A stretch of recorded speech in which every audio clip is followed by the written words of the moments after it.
Udah ngomongin. Balik lagi kita di sini. Tadi udah dari dokter. Nah, sekarang ini dia mau makan makanan favorite. New favorite food Ya, adalah ini satu hal salad. positifnya dari stroke ya. Jadi budaya makan lifestyle ya.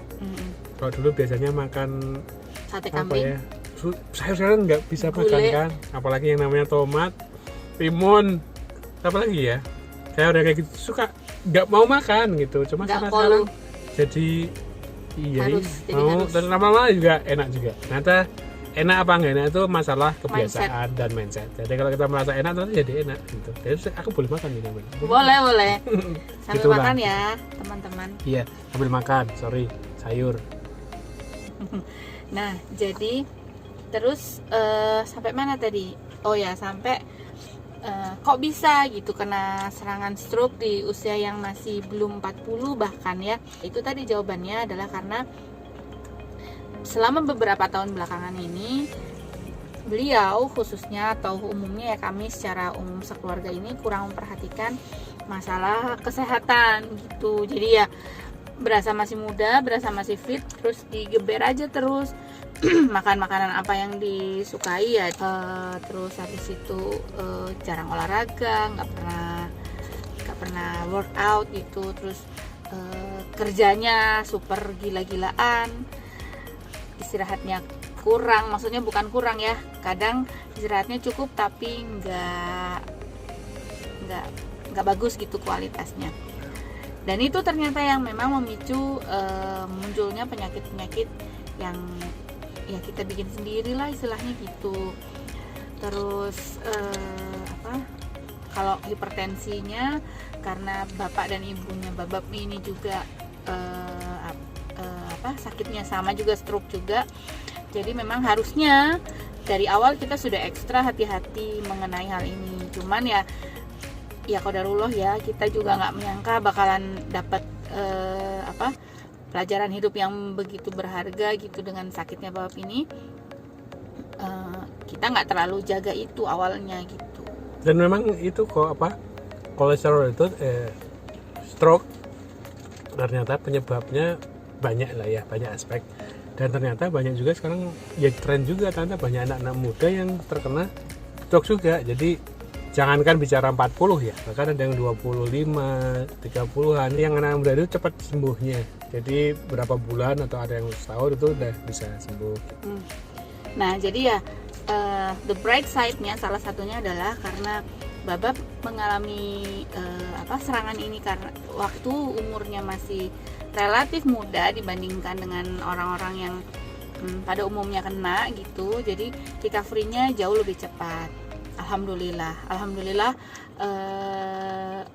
Allah maha baik gitu ya. Jadinya ya emang ini tuh sudah garisnya begini gitu. Jadi sakit kemudian ya alhamdulillah kita syukuri bahwa babab tersadar lebih cepat walaupun kita terbentur gitu. Maksudnya shock banget waktu pertama kali drop, waktu pertama kali collapse itu aku shock, terus mungkin dia juga shock, semua keluarga, teman-teman, sahabat itu kaget gitu. Tapi ya memang sudah begini jalannya dan Allah kasih pelan-pelan ini loh hikmahnya gitu. Dan salah satu hikmahnya yang saya syukuri adalah recovery-nya lebih cepat dan sadarnya lebih cepat, kemudian ya drastically berubahnya juga lebih mudah gitu. Dan jangan lupa loh ya, jangan melihat karena mentang-mentang rambutnya putih itu udah 40-an loh. Ini masih 30-an, belum sampai 40. Enjoy your Walaupun last hampir tapi udah masih 30-an. for being 30s. Dan jangan lupa loh, kelahiran waktuku 81 tuh masuknya milenial. Nah, aku milenial tuh. Bangga lah di milenial. Generasi pertama milenial. Ya. Enak. Tunjukkan makanan apa itu. Malu, isinya tomat terus apa lagi ya? Nih guys, tuh. Ya tomat, timun, Sebenarnya sayur. Enak juga, tempting gitu. Paling enak ya ini apa namanya? Jagung Sama sama ayam. Ayamnya pun dipilihkan yang dada. Nah, gitu ceritanya. Terus pertanyaan selanjutnya. waktu itu pas hari H kenanya itu pagi apa, di mana, kapan? Bisa diceritain nggak? Waktu hari H pas kenanya banget itu. Oh ya, ingetnya kayaknya karena sebelumnya makannya kebanyakan. Kayaknya ya. Jadi kemarinnya itu siang makan biasa lah, enak-enakan. Terus agak sorean dikit ada makanan numpuk gitu, makanan keluarga ngambil lagi gitu. Apa itu yang dimakan? Ya, Makanannya apa? apa misalnya? Ya nggak tahu waktu hari itu tuh makan apa. Rendang ada. Ada gitu? Ada waktu itu. Sate paling favorit saya, sate kambing ada. Sate kambing. Terus Makan lagi waktu itu kan sate, tapi beda variasi, tapi ujungnya sate juga. Nah, saya inget tuh pas malam kayaknya mungkin sakit itu apa namanya ya? Gejalanya itu udah dirasakan beberapa hari karena setiap malam bangun itu kayak nggak nyaman, terus di kepala ada yang nggak nyaman gitu. Nah, karena kita nggak punya tensi, nggak ngecek, itu aja, jadi akhirnya begitulah. Oke. Jadi sebenarnya Babab ini sudah merasa ada yang nggak beres sama tubuhnya itu mungkin sudah beberapa hari sebelumnya, tapi dia nggak tahu bahwa sinyal itu tuh harusnya diwaspadai gitu, karena memang biasanya mungkin kepalanya berat misalnya atau kelelahan yang sebagai catatan lo ya, gitu. aku bukan perokok ya, dari kecil nggak ada pernah rokok. Satu, bagus kan? Pernah ya dulu, tapi kan cuma nyoba. Itu juga biasanya kita ya mungkin ini ya, aku buka juga nih, aku sekali-kalinya rokok dulu waktu zaman SD atau SMP gitu, gara-gara kawinan apa ada yang sunatan. Kalau sunatan kan kalau di Jogja kan usia SD mau berumpuk SMP. Aku aja dulu SMP 1 kelas 1 kan. Nah biasanya pas sama saya tuh bisa rokokan gitu ya, ada sembunyi-sembunyi nggak ketahuan bisa rokokan. Itu pertama aku ngerokok tuh zaman itu waktu acara sunatan teman. Sunatan, sama karena mbah saya perokok waktu itu suka nyolong ngambil itu pas mbah bikin karena linting ya.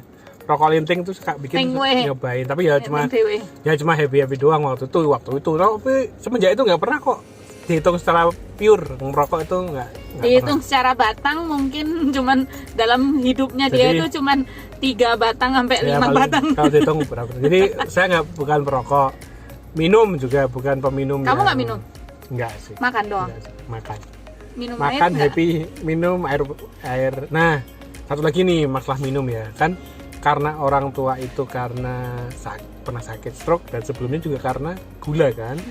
Nah sebenarnya aku tuh sudah mengantisipasi tidak apa minum itu pasti sekarang gulanya udah dikurangi, jadi biasanya satu apa stroke ya kitanya 1 sendok gitu biasanya jadi setengah, tapi berarti pasti gula karena pengen enak kan gitu. Oke. Nah lanjut, jadi kemarin waktu itu kita sedang ada di Solo. We were on a family trip in Solo. Terus ya namanya juga lagi jalan-jalan bareng keluarga besar, bareng saudara-saudara ya, terus nggak bisa kemana-mana kan, lagi pandemi gini. Jadinya yang bisa dilakukan adalah tinggal di hotel, seru-seruan sama saudara-saudara yang lain, terus order makanan dibawa ke kamar terus makan bareng-bareng di kamar hotel gitu. Menurut kita waktu itu adalah itu yang opsi yang paling safe yang bisa kita lakukan ketika kita mau jalan-jalan dan menghabiskan waktu bersama keluarga gitu.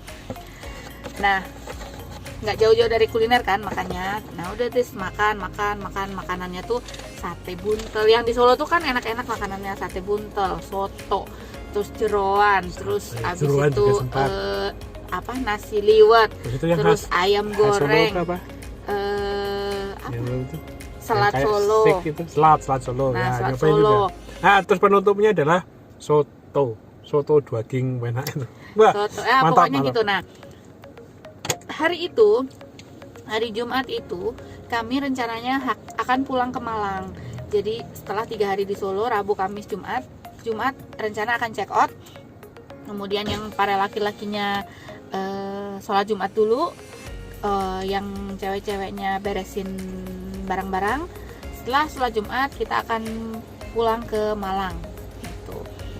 Dan dia posisinya waktu itu nggak nyetir sama sekali dari perjalanan dari Malang ke Solo, kemudian di area Solo, terus kemudian waktu rencananya dari Solo ke Malang itu dia nggak pegang setir sama sekali. Jadi dalam keadaan nggak lelah gitu. Nah terus hari itu kami sarapan soto. Aku ngelihatnya masih baik-baik aja, tapi orang lain melihat bahwa Babab ini udah mulai ngerasa nggak enak gitu, karena udah mulai sedikit ngomongnya, terus habis itu jadi diem gitu. Tapi aku sih masih oke aja. Nah soto itu dimakan masih sampai habis, terus habis itu masuk ke mobil, masuk ke kendaraan, terus kita cari oleh-oleh. Nah di tempat oleh-oleh itu, roti terkenal di Solo itu, di tempat oleh-oleh itu dia turun untuk ke toilet. Ternyata di toilet Babab tuh BAB ya Bab ya. Nah pada saat BAB itu, setelah BAB dia berdiri dari toilet mau keluar dari pintu, itu katanya rasanya kayak sesuatu terjadi di kepalanya gitu ya. Rasanya kayak sesuatu terjadi di kepalanya gitu ya.